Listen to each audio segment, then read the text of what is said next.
اعوذ باللہ من الشیطان الرجیم بسم اللہ الرحمن الرحیم قال اللہ تبارک و تعالی فی کلامہ المجید یا ایہا الذین آمنوا کتب علیکم الصیام صدق اللہ العظیم ان اللہ و ملائکتہ یصلون علی النبی یا ایہا الذین آمنوا صلوا علیہ وسلموا تسلیما اللہم صلی وسلم علی محمد وعلی آل محمد بعدد کل شیء معلوم اللہ صلاۃ و سلام علیک یا سیدی یا رسول اللہ۔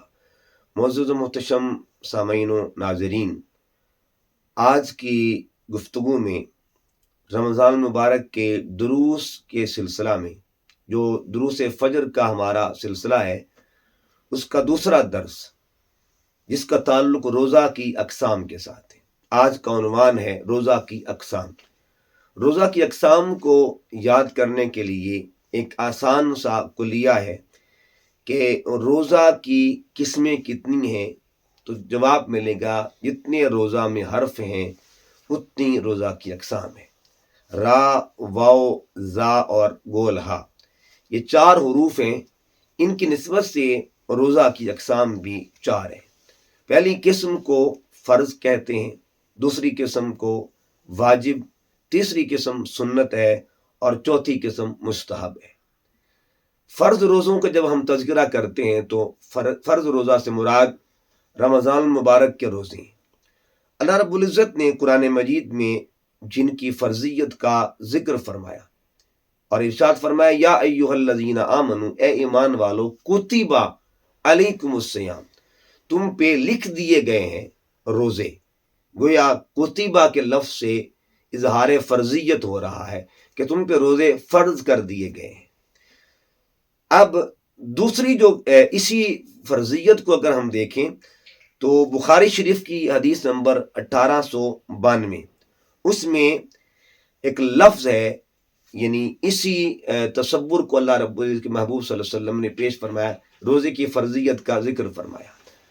اور اسی فرضیت کو اگر ہم قرآن مجید کے ایک لفظ پر غور کریں تو وہاں سے بھی فرضیت کا حکم ثابت ہوتا ہے، فمن شاہد منکم الشہر فلیصم، پس تم میں سے جو اس مہینے کو پالے وہ اس کے روزے رکھے۔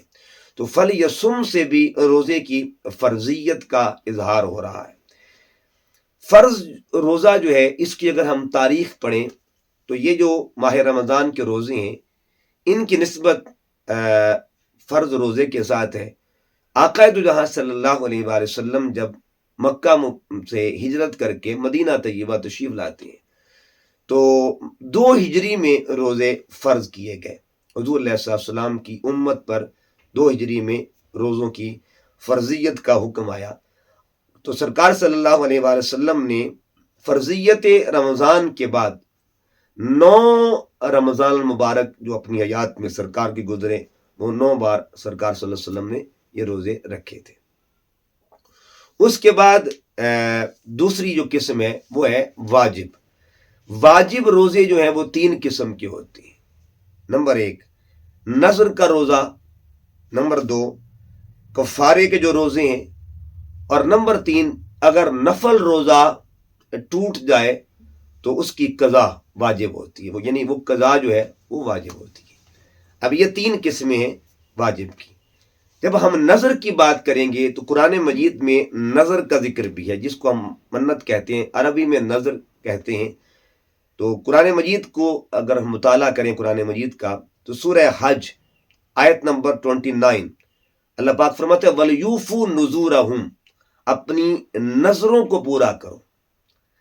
اسی طرح سورہ دہر کی آیت نمبر 7 ہے، ارشاد باری تعالیٰ یوفون بالنذر، وہ لوگ جو اپنی منت کو یا نذر کو پورا کرتے ہیں۔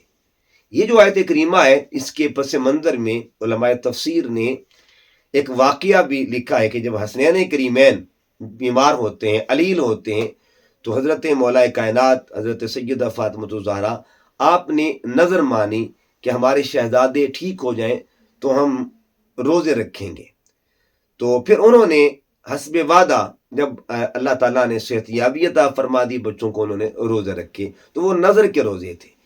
نذر کے روزے کے بھی آگے 2 اقسام ہیں، ایک نظر معین اور ایک ہے نظر غیر معین۔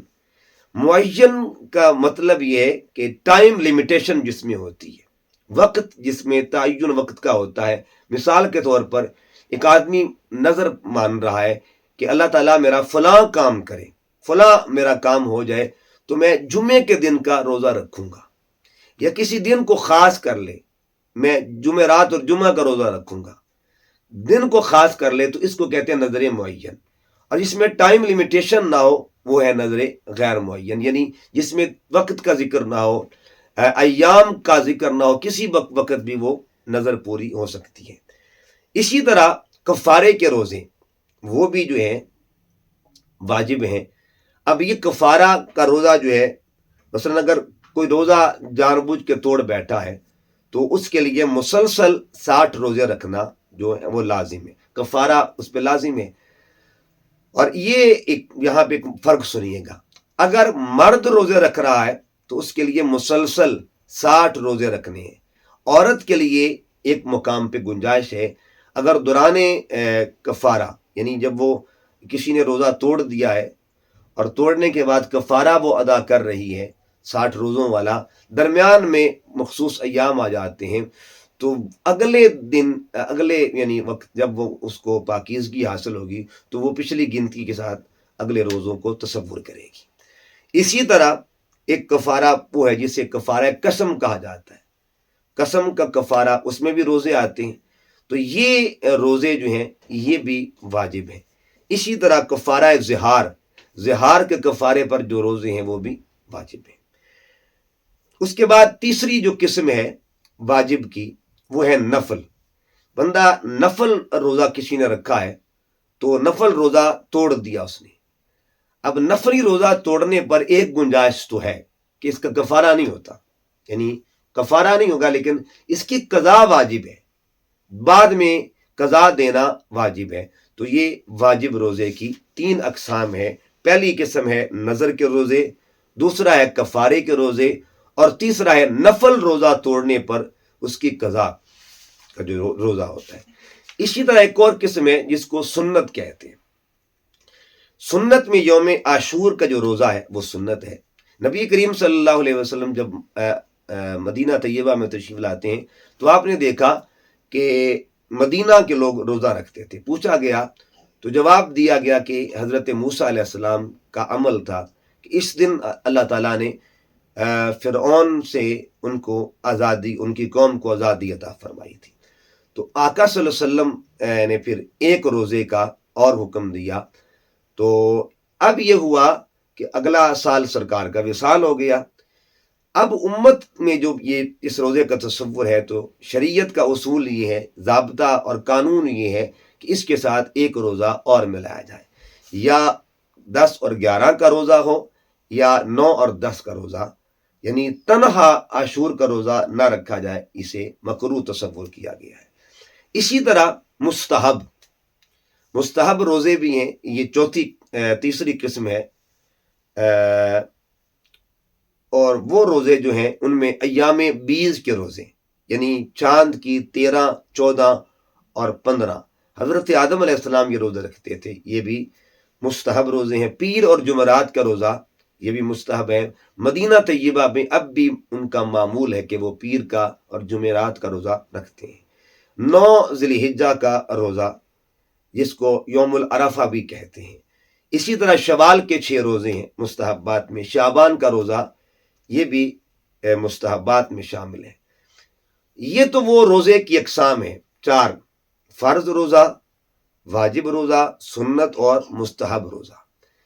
اسی طرح ایک روزہ وہ بھی ہوتا ہے جس کو ممنوع روزہ کہتے ہیں۔